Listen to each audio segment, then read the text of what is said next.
हर महादेव दोस्तों, आपके अपने चैनल शिव धार्मिक में आपका बहुत बहुत स्वागत है। भगवान भोलेनाथ की कृपा आप पर और आपके परिवार पर सदा सर्वदा बनी रहे।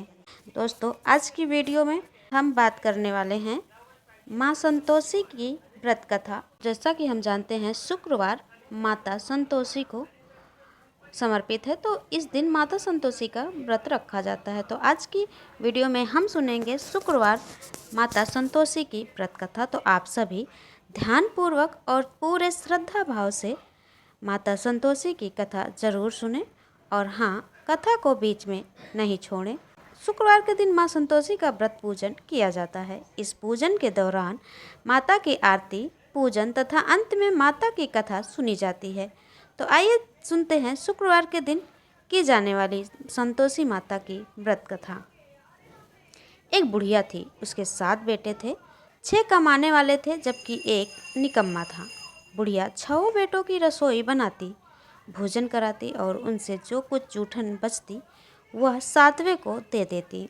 एक दिन वह पत्नी से बोला, देखो मेरी माँ को मुझ पर कितना प्रेम है। वह बोली, क्यों नहीं, सबका जूठा जो तुमको खिलाती है। वह बोला, ऐसा नहीं हो सकता है, मैं जब तक आँखों से न देख लूँ मान नहीं सकती। बहू हंसकर बोली, देख लोगे तब तो मानोगे। कुछ दिन बाद त्योहार आया। घर में 7 प्रकार के भोजन और चूरमे के लड्डू बने।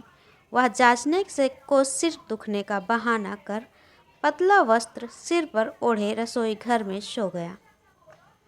वह कपड़े में से सब देखता रहा। 6 भाई भोजन करने आए। उसने देखा माँ ने उनके लिए सुंदर आसन बिछा, नाना प्रकार की रसोई परोसी और आग्रह करके उन्हें जमाया। वह देखता रहा। 6 भोजन करके उठे। तब माँ ने उनकी झूठी थालियों में से लड्डुओं के टुकड़े उठाकर एक लड्डू बनाया, जूठन साफ कर। बुढ़िया माँ ने उसे पुकारा, बेटा 6 भाई भोजन कर गए, अब तू ही बाकी है, उठ, तू कब खाएगा। वह कहने लगा, माँ मुझे भोजन नहीं करना, मैं अब परदेश जा रहा हूँ। माँ ने कहा, कल जाता हो तो आज चला जा। वह बोला, हाँ आज ही जा रहा हूँ। यह कहकर वह घर से निकल गया। 7वें बेटे का परदेश जाना। चलते समय पत्नी की याद आ गई। वह गौशाला में कंडे उपले थाप रही थी। वहाँ जाकर बोला, हम जावे परदेश, आवेंगे कुछ काल, तुम रहियो संतोष से, धर्म अपनो पाल। वह बोली, जाओ पिया आनंद से, हमारो सोच हटाए, राम भरोसे हम रहें, ईश्वर तुम्हें सहाय।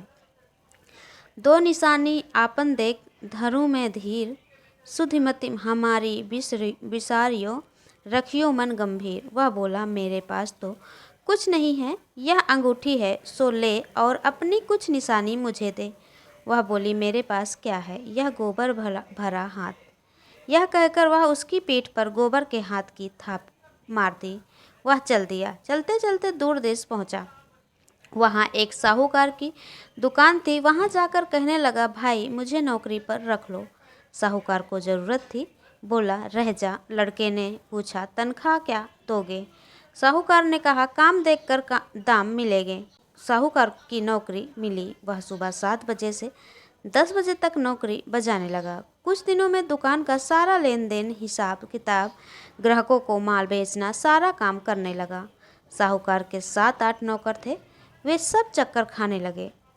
यह तो बहुत होशियार बन गया। सेठ ने भी काम देखा और 3 महीने में ही उसे आधे मुनाफे का हिस्सेदार बना लिया। वह कुछ वर्ष में ही नामी सेठ बन गया और मालिक सारा कारोबार उस पर छोड़कर चला गया। इधर पति की अनुपस्थिति में सास का अत्याचार, इधर उसकी पत्नी को सास ससुर दुख देने लगे। सारी गृहस्थी का काम करा के उसे लकड़ी लेने जंगल में भेजते। इस बीच घर के आटे से जो भूसी निकलती उसकी रोटी बनाकर रख दी जाती और फूटे नारियल की नरेली में पानी। एक दिन वह लकड़ी लेने जा रही थी। रास्ते में बहुत सी स्त्रियां माता संतोषी का व्रत करती उसे दिखाई दी। वह वहाँ खड़ी होकर कथा सुनने लगी और पूछा, बहनों तुम किस देवता का पूजन और व्रत करती हो और उसके करने से क्या फल मिलता है। यदि तुम इस व्रत का विधान मुझे समझा कर कहोगे तो मैं तुम्हारा बड़ा एहसान मानूंगी। तब उनमें से एक स्त्री बोली, सुनो, यह संतोषी माता का व्रत है। इसके करने से निर्धनता, दरिद्रता का नाश होता है और जो कुछ मन में कामना हो सब संतोषी माता की कृपा से पूरी होती है। तब उसने उससे व्रत की विधि पूछी।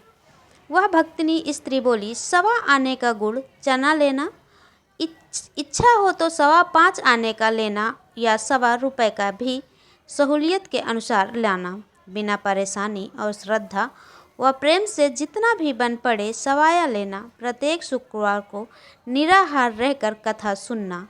इसके बीच क्रम टूटे नहीं, लगातार नियम पालन करना। सुनने वाला कोई न मिले तो घी का दीपक जलाकर उसके आगे या जल के पात्र को सामने रखकर कथा कहना। जब कार्य सिद्ध न हो, नियम का पालन करना और कार्य सिद्ध हो जाने पर व्रत का उद्यापन करना। 3 मास में माता लक्ष्मी फल पूरा करती हैं। यदि किसी के ग्रह खोटे भी हों तो भी माता वर्ष भर में कार्य सिद्ध करती हैं। फल सिद्ध होता है।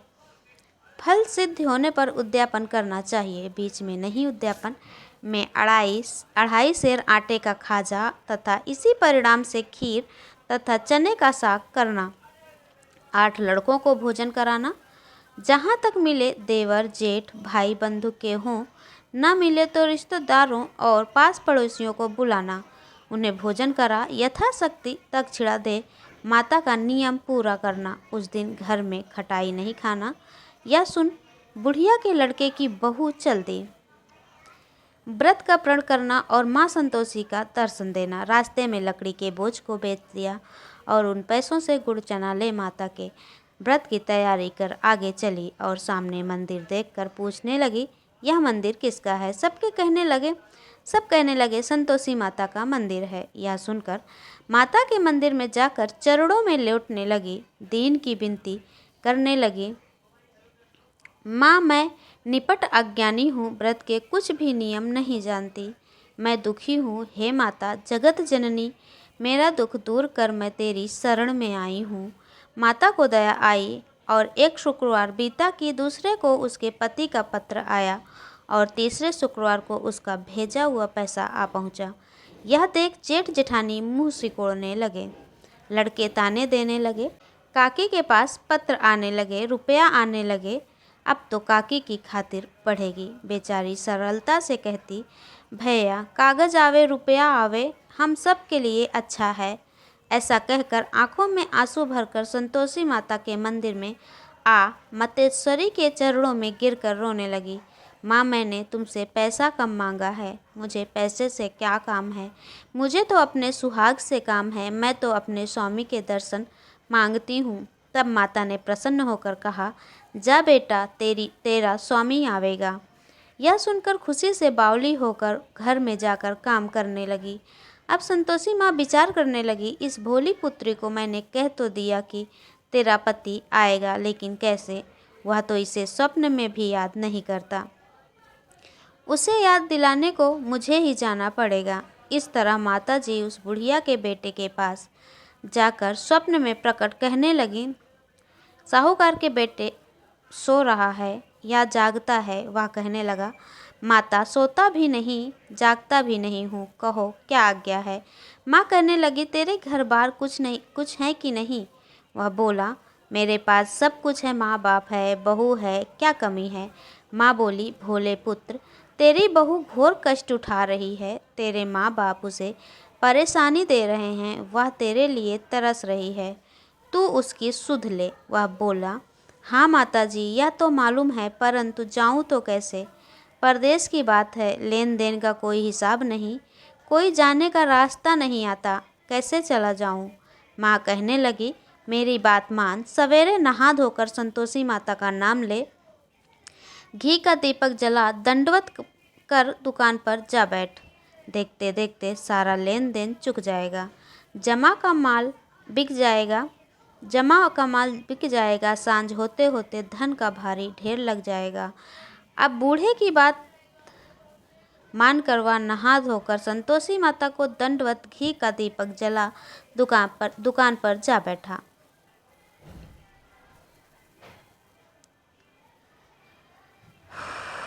थोड़ी देर में देने वाले रुपया आने लगे। लेने वाले हिसाब लेने लगे।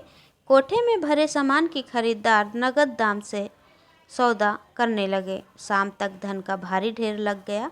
मन में माता का नाम ले चमत्कार देख प्रसन्न हो घर ले जाने के वास्ते गहना कपड़ा सामान खरीदने लगा। यहाँ काम से निपट तुरंत घर को रवाना हुआ। उधर उसकी पत्नी जंगल में लकड़ी लेने जाती है। लौटते वक्त माता जी के मंदिर में विश्राम करती है। वह तो उसके प्रतिदिन रुकने का तो स्थान ठहरा। धूल उड़ती देख वह माता से पूछती है, हे माता, यह धूल कैसे उड़ रही है? माता कहती है, हे पुत्री, तेरा पति आ रहा है। अब तू ऐसा कर, लकड़ियों के 3 बोझ बना ले। एक नदी के किनारे रख और दूसरा मेरे मंदिर पर व तीसरा अपने सिर पर। तेरे पति को लकड़ियों का गट्ठर देख मोह पैदा होगा। वह यहाँ रुकेगा, नाश्ता पानी खाकर माँ से मिलने जाएगा। तब तू लकड़ियों का बोझ उठाकर जाना और चौक में गट्ठर डालकर जोर से आवाज़ लगाना, लो सासू जी, लकड़ियों का गट्ठर लो, भूसी की रोटी दो, नारियल के खोपरे में पानी दो। आज मेहमान कौन आया है माता जी से बहुत अच्छा कहकर वह प्रसन्न मन से लकड़ियों के 3 गट्ठर बनाई। एक नदी के किनारे पर और एक माता जी के मंदिर पर रखा। इतने में मुसाफिर आ पहुंचा। सूखी लकड़ी देख इसकी इच्छा उत्पन्न हुई कि हम यहीं पर विश्राम करें और भोजन बनाकर खा पी कर गाँव जाएं।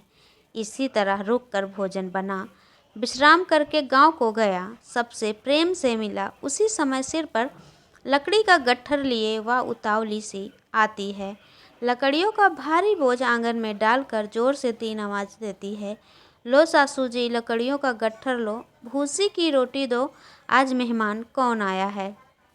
यह सुनकर उसकी सास बाहर आकर अपने दिए हुए कष्टों को भुलाने हेतु कहती है, बहू, ऐसा क्यों कहती है? तेरा मालिक ही तो आया है।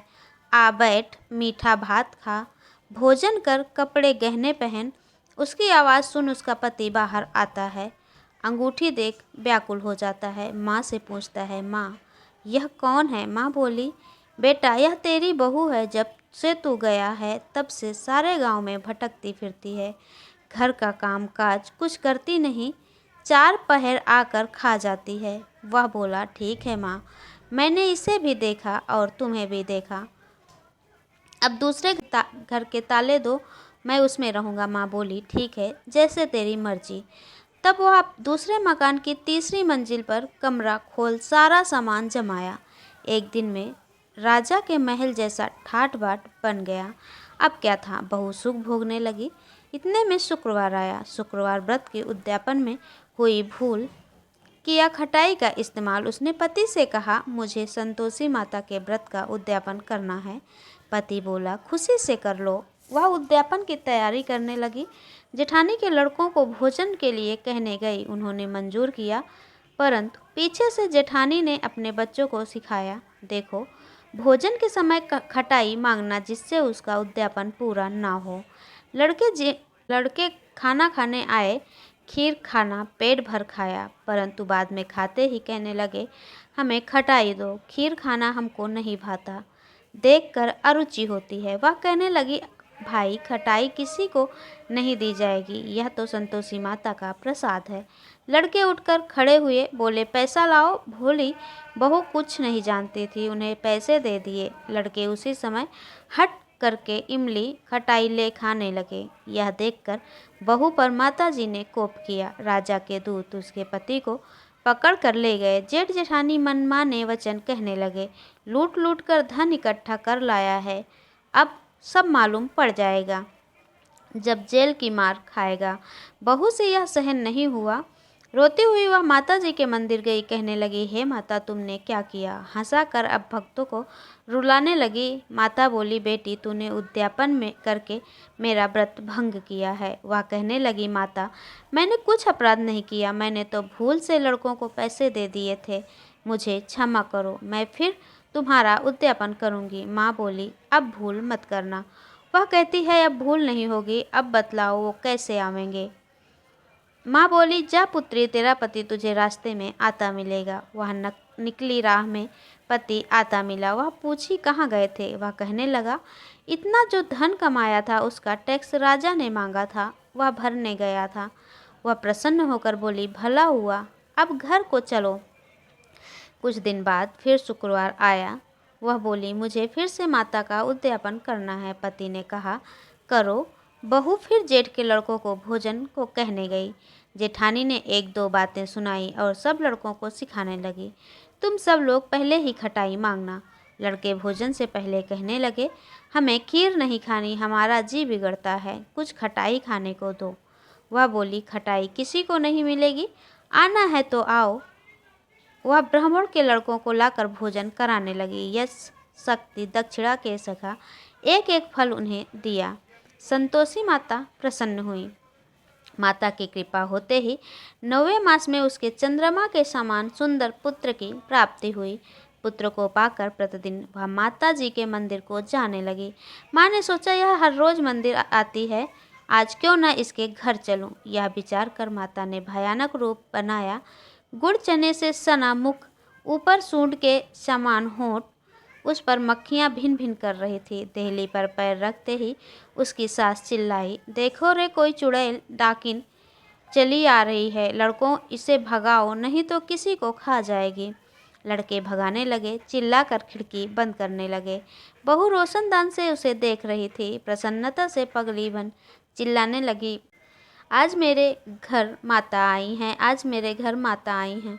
वह बच्चे को दूध पीने से हटाती हैं, इतने में सास का क्रोध फट जाता है। वह बोली, क्या उतावली हुई है, बच्चे को पटक दिया। इतने में माँ के प्रताप से लड़के ही लड़के नजर आने लगे।